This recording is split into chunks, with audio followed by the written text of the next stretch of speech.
Half a day, I'm Amanda Dedicatoria from the Pacific News Center, and we're here with Mr. John Ananich for Coffee with the Candidates. Hi, Mr. Ananich. How are you doing today? Good, good. How are you, Amanda? I'm doing great. Thank you so much for your time here.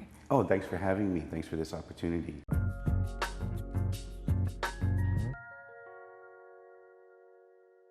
Yeah, no problem. So I just wanted to get into what made you want to run for senator?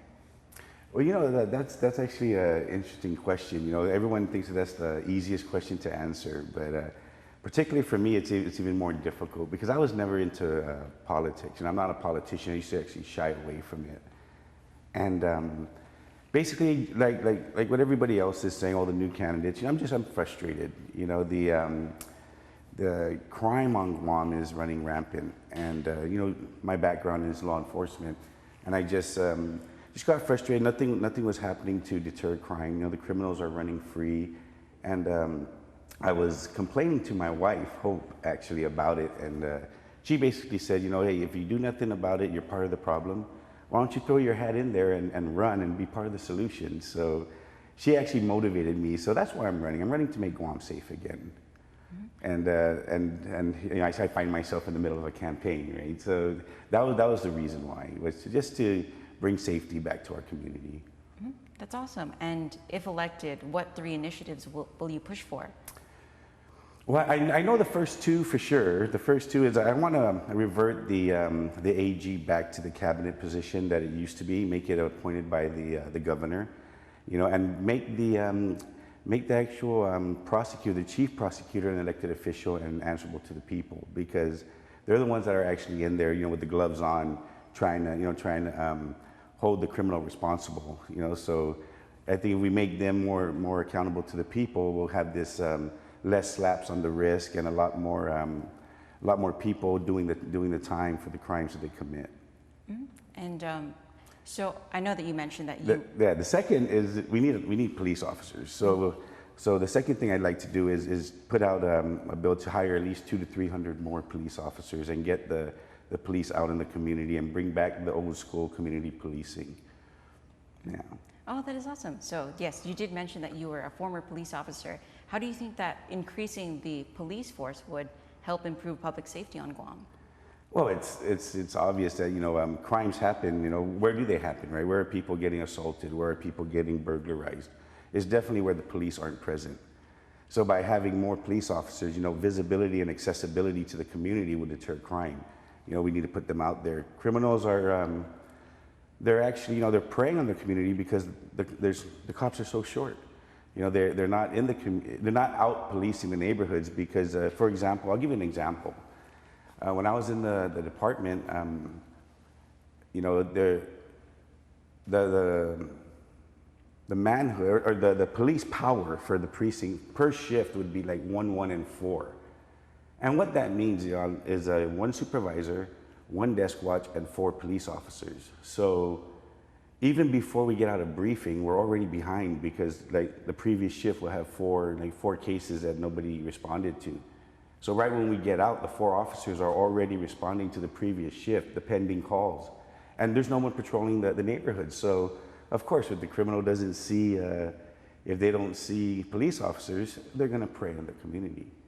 So that's how it's going to help, you know, visibility, accessibility, getting our police officers out in our community, patrolling our neighborhoods will definitely deter crime. Yeah. So like, when were you a police officer and how long were you in the service? I got in 2005, and then I got in 2005, and in 2010, I opened up a small business. I got into business, but I stayed on as a police reservist till 2017.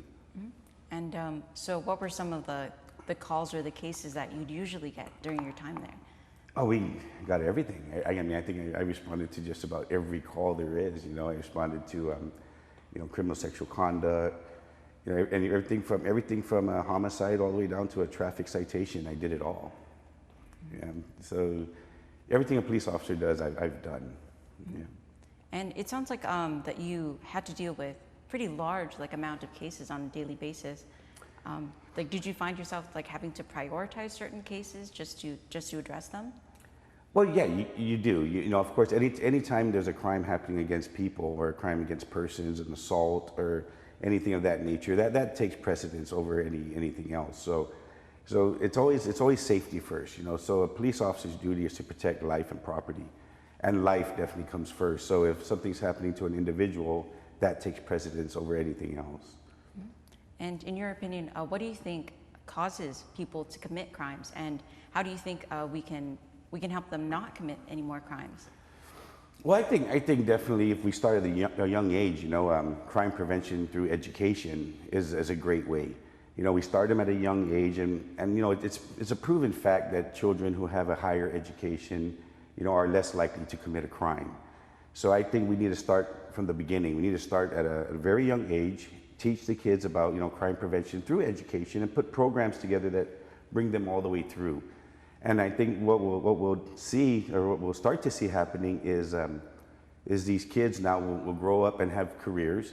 You know, instead of jobs, they'll have careers and less likely to commit a crime, you know. So it all comes together. It'll boost the economy because now you have more people that are out, you know, working and instead of committing crimes. So it needs to start at the young age. And yeah. I know that you also mentioned that you're a small business owner, and did the pandemic how did the pandemic affect you financially and economically, and how do you think that Guam could recover from it? Yeah, well, you know, the pandemic definitely hurt the small business community. There's a lot of doors that aren't going to open again, and it's unfortunate. But what we need to do to fight this pandemic is we need to figure out how to coexist with it, with the business community, and we need to open up our community. And, you know, it's tough because, you know, this virus it's real and it's highly contagious. But if we remain closed, we're gonna be in the middle of a pandemic, and we're gonna create an epidemic here on Guam because everybody will be out of jobs. People are gonna start to starve, and we're gonna have two problems. So, you know, we definitely need to get this economy open, and we need to figure out how to do that, you know, and coexist with it, you know, to survive, because it's really tough, and a lot of doors are closing, and they'll never open again. And with a situation like that, it's very hard to, you know, they're saying we need to diversify our economy. But how are you going to bring people and business owners into Guam when Guam itself is not even open to its own people? So we need to figure that out. We need to understand how to coexist with this and battle this and take this on, as opposed to taking the back seat. And how do you think Guam should have better handled the pandemic, the effects of it? You know, I think they did a great job. And the administration did a great job when it first came out, because you know, we didn't know what it was, and they shut down. You know, I tell you right now, you know, these are unprecedented times. These are, you know, just, it's tough. You know, and I don't envy the situation that they're in, but I think they did okay in the beginning, because to shut down and shelter in place was the smart thing to do until we got some data about it and figured out what this virus really is, and, you know, how it's going to affect us. But as we moved on, we're seeing that that it is highly contagious, but it's almost similar to a regular common flu, is what we're finding out.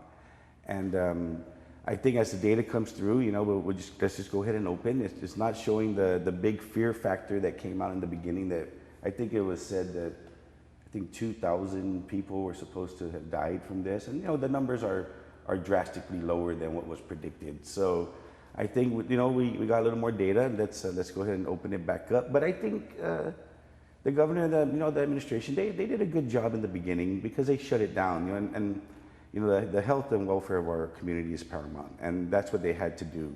But we're getting more information on it now, so now we need to figure out how to coexist with this. And maybe herd immunity is what we need to do, but we need to open, because we're not going to survive if we stay, you know, if we remain shut down.